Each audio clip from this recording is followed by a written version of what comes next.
ए जी सुन तनी, हमरा गर्मी होता, हमरा ठंडा पिए के बा।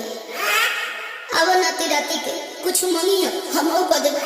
काहे के लोला कमालू रानी उल्टा बोले लो जब कुछ कहता में। अरे बोला ना एगो काहे के लोला कमालू रानी उल्टा बोले लो जब कुछ कहता में।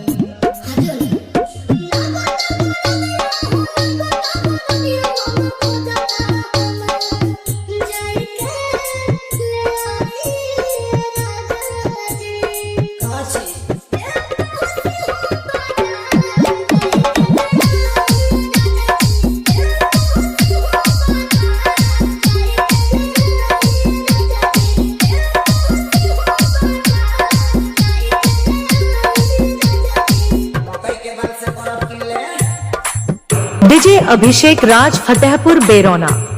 डीजे अभिषेक राज फतेहपुर बेरोना। डीजे अभिषेक राज फतेहपुर बेरोना।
डीजे अभिषेक राज फतेहपुर बेरोना।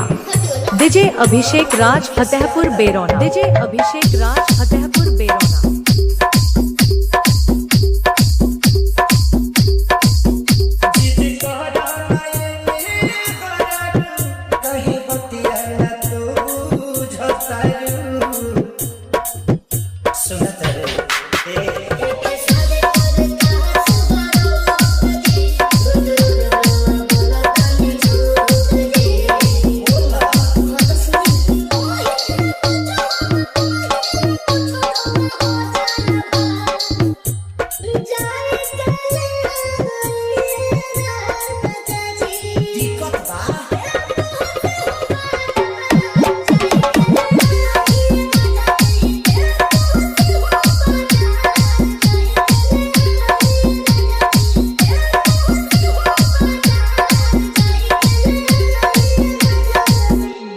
चल मजा पी के मजा कर।